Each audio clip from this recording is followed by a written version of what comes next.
Welcome back from the break brought to you by Fastcase. Now it's time to turn the program over to the ABA Young Lawyers Division. They are going to introduce an issue that is so important to so many of our members, student debt. As you recall, last September, we featured a week on student loan debt relief issues. Today, we want to build on the success we had last year and address this important issue again. Come talk to us.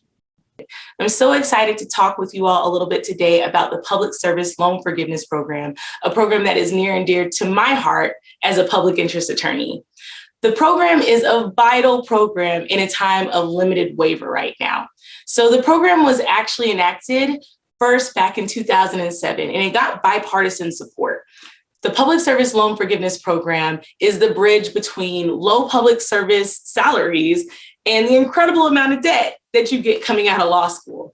The Public Service Loan Forgiveness Program actually forgives the remaining amount of debt that you have for your federal direct loans for public servants after certain conditions are met. It's typically 10 years working within the public service field. And this program is especially important for public interest attorneys, like I stated, like for myself before, who require a JD for their public service work. Law school graduates typically have upwards of 6 figures in educational debt. And when you're entering into the public sector, I can attest that you're not making anywhere near that amount of money. The average starting salary is around $55,000. And the Public Service Loan Forgiveness Program has been plagued with a number of issues, making it really hard for people to actually receive their forgiveness. So actually, the numbers state that less than 2% of people who actually applied for their forgiveness were actually able to receive their forgiveness up until now. So put that into consideration. The program started back in 2007. And there are actually 2 federal programs now that are in place to help borrowers actually receive their public service loan forgiveness. So the first, the federal loan forbearance under the CARES Act, has paused federal loan payments and provided 0% interest through May 1st, 2022. So that date's coming up soon. And then the second is the Department of Education announced a temporary period during which borrowers can actually receive credit for the payments that actually didn't qualify under the Public Service Loan Forgiveness Program before. Now, there is a date that's really important to remember. The temporary waiver period expires on October 31st, 2022. That's October 31st, 2022. So the ABA-YLD has been looking at this issue very closely because obviously this is something that impacts a lot of our membership. And we actually did a report diagnosing the problems related to student debt and law school students. So most young lawyers actually struggle to pay off their student loans. And the numbers that we saw from over 1,300 lawyers in this report is that 65% of young lawyers were saying that they suffered from an overwhelming amount of stress because of, you guessed it, debt. And that was a survey that we did, our student loan survey back in 2021.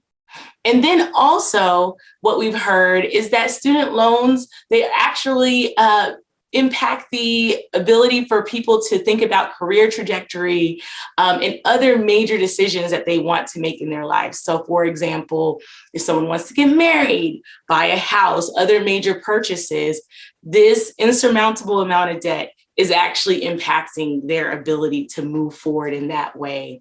And so we're so happy that this conversation is continuing to happen.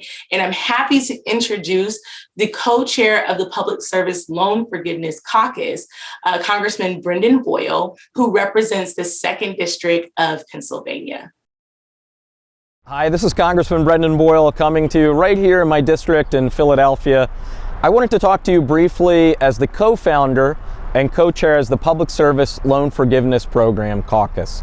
It's a mouthful, but it's worth it because the reality is that in 2007, Congress created this Public Service Loan Forgiveness Program to ensure that those who give back through public service and have student loans would be able to get those loans forgiven after 10 years of on-time payments. The challenge we have right now is getting the word out because there are a ton of people who actually have done the work, who are in public service, have made their loan payments each and every month on time, and yet they're not familiar with the program. So please, if you want to find out more about it, contact our office. The Public Service Loan Forgiveness Program. Take full advantage of it. Thanks to the American Bar Association for inviting me to your annual event. I hope the ABA will make student loan debt a real key focus this year. With 45 million Americans holding more than $1.7 trillion in student loan debt, it's critical that we address this crisis. Millions of students took out loans for an education, but overwhelming debt is seriously limiting their choices. We've seen important progress through the Department of Education under the new secretary, Miguel Cardona. He's acted to discharge debts for students who attended those shady for-profit colleges, and he started granting students relief under the Public Service Loan Forgiveness Program. We've also seen positive signs that the Biden administration is no longer going to aggressively challenge those who seek discharge from the debt under the undue hardship exception. That's something I have been urging for nearly a decade. These steps by the Department of Education are important, but we also need legislation to help address the student debt crisis. Last year, I joined with Republican Senator John Cornyn of Texas to introduce the Fresh Start Through Bankruptcy Act. This bipartisan bill would restore the ability of student borrowers to seek relief in bankruptcy for federal student loans after 10 years. It would provide a last resort and a path toward financial recovery for millions of student loan debtors who may never get out of debt otherwise. As we work together, support on both sides of the aisle, as we work to raise awareness among the American public, you can help with the ABA. Thanks again for inviting me to join you today. Hi, I'm Texas Senator John Cornyn. Welcome to my friends at the ABA to this important discussion on student debt. As we know, students of higher education often are saddled with tremendous amounts of debt just for the opportunity to get a leg up in life. That's why I introduced my bipartisan Fresh Start Through Bankruptcy Act with Senator Durbin of Illinois. This bill would restore the ability for struggling borrowers to seek a bankruptcy discharge for federal student loans, hopefully lightening the load for thousands of students.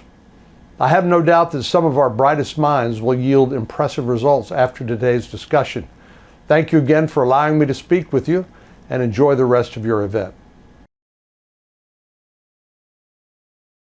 Hello to everyone at the American Bar Association. This is Senator Chuck Schumer, and thank you for letting me share a brief message. First, I just want to say thank you. Thank you for your leadership, your advocacy, and especially for organizing the ABA Student Debt Week of Action. This topic that is so important to me, and if we're going to reach our goal of student debt relief for tens of millions of Americans, we're going to have to work together.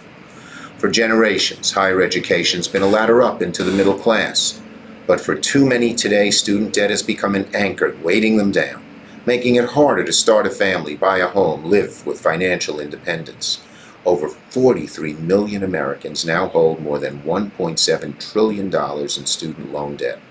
1 in 5 of all borrowers in default. For those pursuing a career in law, student debt can be especially severe. Over 75% of law school graduates will enter the workforce with over $100,000 in debt. This is unsustainable, simply unsustainable. With Joe Biden in the White House and Democrats in the House and Senate as a majority, the time is now to take action. Earlier this year, I joined with Senator Warren and other Democrats in calling on President Biden to cancel up to $50,000 in student loans for each student. The impact of this step would be seismic. It would mean a new life for millions upon millions of our students, particularly low-income and diverse student loan borrowers crushed by the weight of debt.